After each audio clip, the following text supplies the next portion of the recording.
Hey guys, this is Killrob speaking, and in today's little dev update we are mainly looking at all the current ongoing balance changes for the car designer revamp. Things are going well and pan out pretty much like anticipated. I said it would take like 2 to 3 weeks to implement the design changes, and or the balance changes rather, and we are now in the 3rd week and mostly done. We shall take a look at the big spreadsheet of various tasks that there are, and you will see lots of green stuff in there. And there we will also go through some of the more obscure things that I cannot show in-game right now. But let's take a look at what is in the game. And I have built a few things. The market calculations currently don't work because of a little bug in safety, so no car can get enough safety to actually be viable. But so instead of showing you this in like mock-up graphics, this is now the real thing, and it's working mostly. Well, like apart from the demographics and some various other issues, like this graph being weird and currently not working all-wheel drive setup, but all the changes there are already in. Now it's just about bug fixing. So let's go through it from the start. I don't know if I've had mentioned it already. I think I did. Like there will be a lightweight advanced high strength steel option if you want to shave off a few kilos and invest some extra time into engineering instead. And another big new thing for all you off-road nerds out there. Well, there will be solid axle, front solid axle coil and leaf options, and that will greatly boost off-road and of course utility if you so wish. But yep, you will have to also set the suspension up in a certain way, because if you then make them super soft, that still doesn't help you much, and with no ride height they are shit too. So yeah, that's not something you want to do. But let's continue on here. Nothing serious has changed over here. Engine designer, still the same, apart from what I showed you last time with the aspiration having a proper intercooler size. And let's see, is this actually now working? Yes, okay, so the scaling is working. So if we go for a tiny intercooler. Oh, look how cute it is! It's currently not auto-updating the assets, as you see, but you decide what the intercooler is good for, and then you see its size. How large can we actually make it? 12,000 horsepower! Is that enough? Is that really enough? Well, this engine wouldn't be making 12,000 horsepower, so this ridiculous thing is ridiculous for a good reason. But it works with the dynamic piping, as you see. Even if it's so extremely stupid, it still works. Well, this one doesn't look entirely healthy, this corner here, but then again, what do you expect, right? Alright, so let's go through this here. I've completely rebalanced the gearboxes. The differentials will be looked at in depth as soon as we have all the new mechanics in. Among these is a check for how much of a grip reserve you have, because in like bad weather conditions the grip levels can fall and thus your grip curve would be significantly lower, so knowing about your grip reserves is quite important. That will factor into drivability and sportiness mainly. But yeah, okay, so let's continue on. Oh, yes, new change in here. Not fully implemented yet. There's some bug in here, but it's working as intended for the most part. I think yeah, currently it's going in the wrong direction for the grip. Cross-ply tires have much less grip than radials, so ignore that fact, that's a bug. But other than that, it seems to be working. So you get lower drivability on cross-ply. You have a different maximum for your tires for or minimum for the profile. You can't really make low profile cross-ply tires, and they are in modern times the same price, but like early on they cost like twice as much. The radials cost twice as much as the cross-plies, and that's why you would choose earlier on to go with cross-ply tires. They are also available in all these different tire compounds, of course. And yeah, so wait a second. Yes, okay, that is correctly implemented already. One of the main reasons you didn't want to use cross-ply tires was because they had so much rolling resistance. They would deform a lot while on the road. So yeah, that costs much fuel.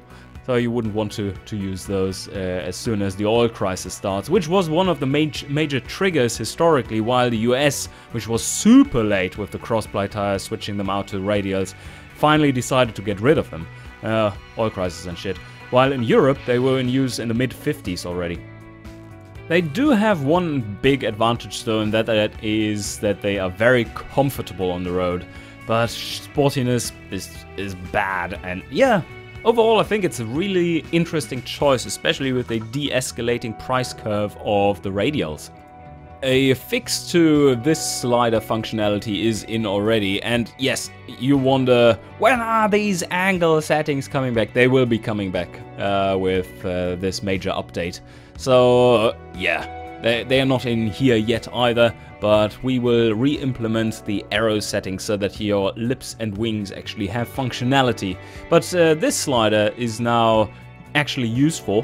It just gives you more or less a flat bonus to your brake fade, and brake fade has been revamped as well, or will be. I'm not quite sure if it's done yet in code yet, but the dependencies are definitely there. So and there will be two different calculations going on for brake fade, or three actually, one for utility, one for sportiness, and one for drivability. The sportiness one will be considering much higher speeds, like more closely to your top speed, and it is scaling up with your top speed, while the drivability one will be considering mostly around 100 kilometers an hour if you can reach that. So a little bit more reasonable in the separation, and if you want to make a proper track car, then better make sure that, unless you want your sportiness value to suffer, which would be a horrible idea, better make sure that you also invest a bit into cooling airflow, which costs a lot. No, not cooling airflow, brake airflow, sorry. And you see here up to 6 months worth of engineering, and the top of the slider corresponds to about 100 kilowatt effective cooling area. So on top of that, you will have to suffer a bit of drag, but you pay several months worth of engineering here to reduce up to 5%-ish of brake fade. So it can be pretty efficient, especially if you are tight on your brake size and can't make them larger because you can't afford to have a larger rim size and so on. So yeah, that's a good option now, or it will be, at least for performance cars and hypercars and stuff. And then we have the big thing. Look at that. The seating thing is in. So this is, what kind of car is this? A big SUV type car. Okay, and let's bring up the stats again.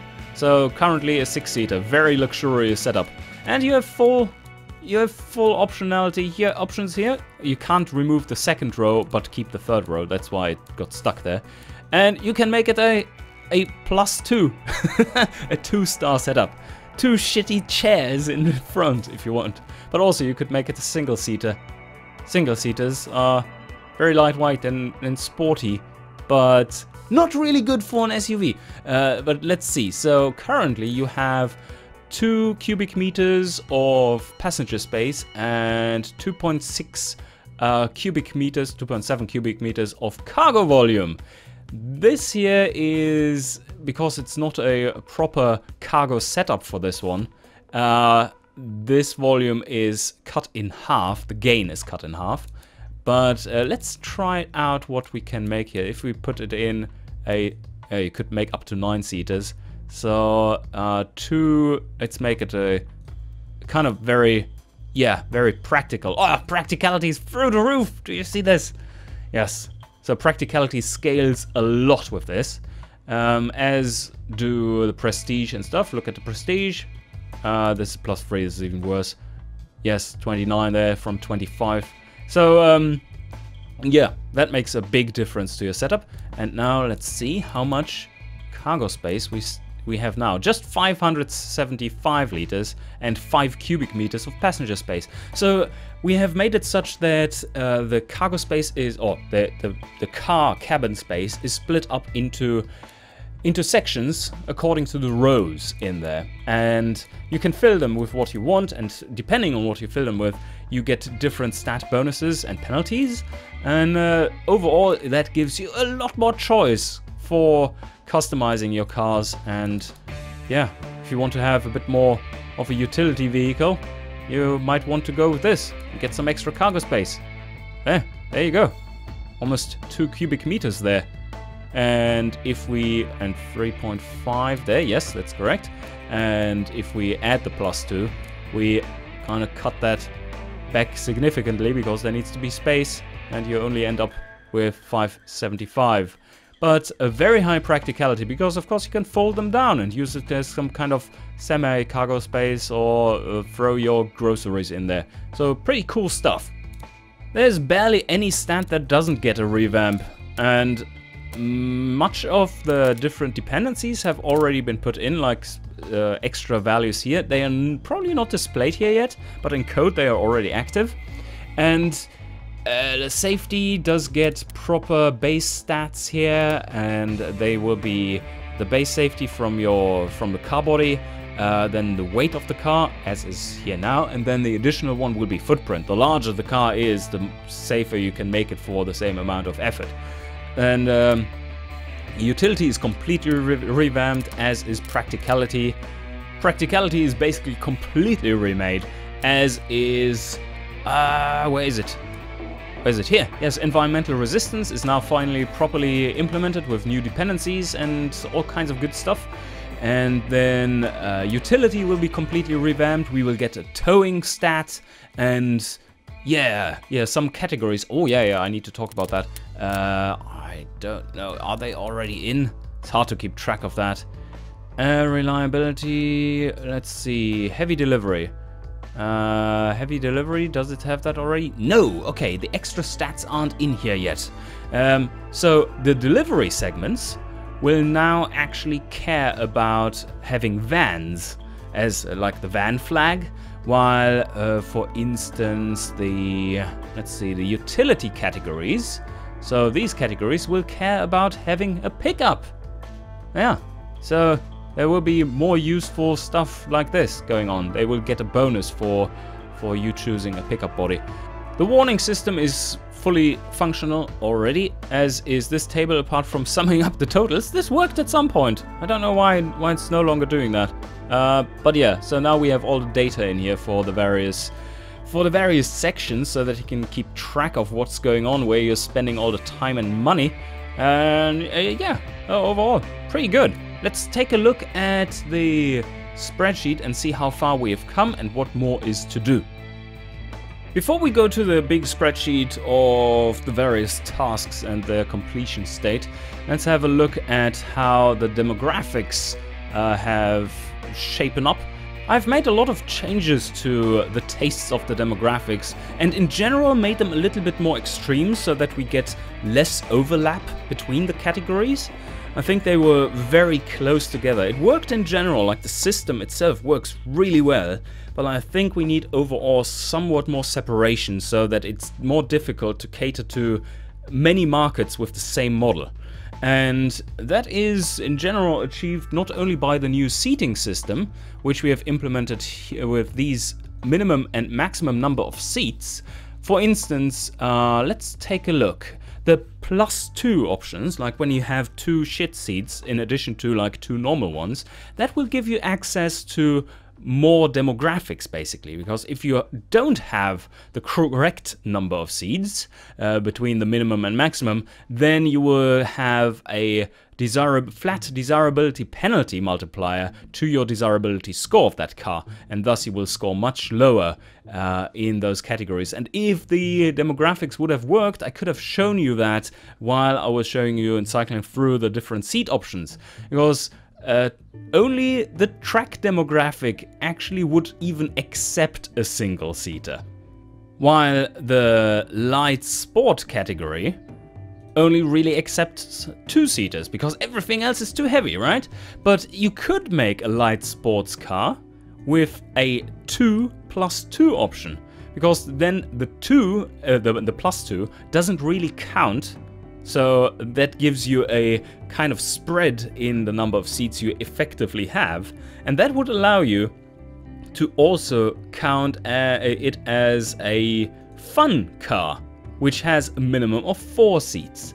And that's the way you can spread your cars over different demographics, or more easily do so and address that. So a little bit more segregation between all of these, I think that is in order. And some of these tastes have been made more extreme. For example, muscle cars now more heavily favor capacity and quarter mile, and they care less about actual sportiness. I think that's accurate. And let's see, the hypercars care more about the insane stats, like what we have: top speed 12.5%, just top speed, and how much power it's making, and the standing kilometer time. Cornering, I mean, it's only rich fucks that can't drive that are driving these anyway, so why would you even want to corner them? But you still need a bit of cornering, because you need to have those nice stats from track times around the Nürburgring, which you haven't driven yourself, of course. And I was mentioning that there are some demographics, especially the more industry-focused ones, that now have additional flags. So we have introduced the towing stat. That's not implemented yet, but will be. We have the truck flag, which is pickups, and vans, as you see here. So the delivery segments do want to have vans, and they value it at 0.05 to 0.1, which is 5 to 10%. And then we have in the utility categories up to off-road utility, including heavy utility, we have a pickup bias. Okay, here is our balance issues to solve for the car designer revamp. Yes, the list, the big one, you remember? And it has grown, as you see, but you also see how much green there is. So that's all good. The red stuff just means it needs testing. So there will be plenty of bugs to find in there. That's something I'm sure of. But the main thing that is remaining is this one. And that is game-changing. That is all the new calculations for the suspension stuff. And those calculations are not only important, but also they are all-encompassing. They have many stat dependencies in them, which are all pretty awesome. So yeah, suspension setup will be super important after that. But also there will be a new calculations for the automatic setups, like the presets, which will be more accurate. So even if someone doesn't know the game, he will still be able to get a base setup that is reasonable, to say the least. In general, we are more or less just implementing them, like the mechanics, and do the... I of course have a bit of a ballpark figure balance in mind, and most of the time that comes pretty close, but that needs some fine-tuning, and that will probably also be something that after this is first released into open beta will have to be continued to be sorted out with minor balance changes here and there a little bit. So once this is out, don't expect this to not change anymore, but rather this will be fluid for some time. Not in mechanics, but rather in outcome of the calculations. And if you're interested, let me just show you what this kind of rebalancing and making these dependencies looks like. We have a big sheet here, which I shall enter and show you like how much changes there are. Okay, we're starting out at row 300 with engine component size factors. This is all for the new engine size calculations, which are in game and working nicely. So that was a good thing that we changed. And let's see, service cost calculation, fuel system size factors, intercooler and thermal efficiency recalculations. That has been changed and is a lot better now, I think, than before. So then we have steering behavior, some grip reserves calculation, I talked about that. The torque steer modifiers and how they interact, pickup versus vans, Yes, the flags. Brake fails, and this is the big one, the one that will change so many things, especially drivability, sportiness, and comfort. And you see this is all that stuff, like load capacity calculations depending on deflection of the various springs and your settings for them. So you can tune your car in here and get the calculations out as a test case, and then calculating different weights and loads, like if all the passengers are sitting in but there's no cargo, if it's fully laden, and so on and so forth. And then this looks like a very harsh spring setup, but yes, some general tests with the damper setup, how they are reacting in terms of critical dampening coefficient. Let's make this a little softer. Epsilon 2 is more like a passenger car, or 2.25 would be appropriate for a comfortable car, I would say. Yes, that's pretty good. And then we have on the side here some calculations for tires. I made up load capacity calculations for tires, so that you get a value, how much load they can actually can carry, and you will get a proper index for the tire as well, like pretty close to reality. Like, you know, there's a load index after the size on the tire, like 91 or 91V or something, where the 91 is your load capacity of that tire, and the V stands for the speed classification. So that will also be put in there, so the tires will have this new classification on them, which tells you how much speed it needs to take and how much load capacity it has. And the higher you go in the speed rating for the tire, the more expensive it becomes. So that's a new thing as well. That wasn't in before. That's pretty cool. So we go on here, environmental resistances, all kinds of new stats dependencies and calculations. Oh, this one I haven't shown you. I need to get back in the game and show you this. This is pretty cool. Gear slider tooltips. Yay, that's working and is pretty awesome. I think that will help in tuning and will satisfy some people's desire for more information in the game. Ah, yeah, then a little penalty for absolute low riders and super low profile tires. There is a reason for why race cars don't go for super low profiles, and that's because absorption in the tires, bump absorption in the tires, becomes abysmal and you actually lose grip. So that factor is now in as well, so that you don't make profile 20 tires anymore, because you there at that point actually lose 3% of your grip. I think that's somewhat realistic in the ballpark.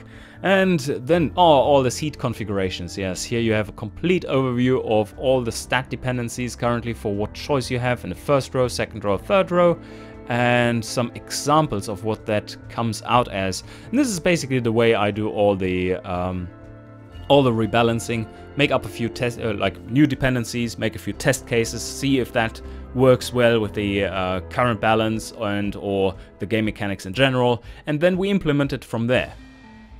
Oh yes, that's also a new thing. Car desirability penalty for very low drivability cars. Dependent on the region driver skill, so if you have a region with very high driver skill, they can accept cars that are more undrivable than others. But yeah, there's a cutoff happening, a straight up multiplier to your overall car desirability. So if you make a car with a drivability of 10 and you have a driver skill that is very low, looks like a driver skill of 20% in the region, then that region will give you a penalty that is quite harsh. Yes, it will just cut off 32% of your overall car desirability straight up. That is to make impossible selling cars that are just undrivable. And I think that's a reasonable way of doing it. There's no hard edge, and you can see that at the start it's coming in very, very slowly, but then dropping sharply. Revised torque curve calculations for what they are good for, how people see them. So I try to get rid of the problem that if you rev your engine past peak power, which is recommended, by the way, that you should be doing that if your bottom end components and valve float accept that. But yeah, the valve float basically is the cutoff there. But yes, so if your bottom end supports that, it's pretty good to rev beyond peak power if you want to have the maximum performance in the car. And the calculations didn't quite reflect that. They were punishing you for that. So I've changed the effective range of the calculation for drivability and sportiness, depending on the rev limiter and the idle of the engine. Then we have revamped utility, loads of new or improved dependencies. Yes, lots to consider and more to build in there, like the towing and stuff. I still need to determine how the base value is calculated. Brake distance for sportiness, much less severe, especially for drivability. It starts you off at a higher meters number that is acceptable. So it's in the early days, it shouldn't be quite as harsh that you always need to add brake quality if you want to make a decent drivable car. It's no longer the case with these progressions that have been altered. Optimal power distribution for off-roading, and off-road will be revamped as well. We haven't gotten to that yet because first I need to see how the completely new suspension stuff is working out before I can work on implementing the off-road properly, because, well, off-roading is very much about suspension. Here we have the radials versus cross-ply dependencies, quite a few, and stuff like this is coming in. That's pretty cool. Like if you fully load your car, does it get an angle? Like does it have much lower ride height in the rear than the front, and that will penalize your drivability? So all that kind of stuff, pretty cool. You need to really get into setting up your suspension right if you want to have a good car. Safety base values, those are the new ones I briefly talked about. Footprint and weight and how they progress. Practicality, completely revamped. Everything is thrown out. All the new stuff is thrown in. And then we have some interior weight progressions I have been working on yesterday, and chassis stiffness. And here we are at 1150. Yeah, that is a lot, but we are getting there. And it will be all new and shiny and hopefully a lot more engaging in the car designer. So as a final thing, I will show you in-game the new gearing tooltip, and then we wrap up this not so little dev update. Alright, here we are. So the new stuff is this. So you get a complete overview of your gearing. And the highest gear is set to 0.75. That's because of the limitations we have with the UI. And if you don't do that, then this becomes quite awkward. But the top speed slider determines your final drive. And then the spacing slider, as you see here, determines your individual gear ratios. And you see also how much wheel spin you have in each gear, so that you can tune for that. And of course, what also helps is like, oh, I want to get the third gear to 100 kilometers an hour so that I get a better 100 kilometers an hour time. Then you just go here, 101, perfect, done. So lots more information in here. I hope that's appreciated. And yeah, the only bad thing is that it kind of covers the graph, which is really a shame, but we have not found any good way of getting around that fact. But alright, that is all for today. Quite a lot of information, but I hope this was informative and shows what's going on, and see you guys next time.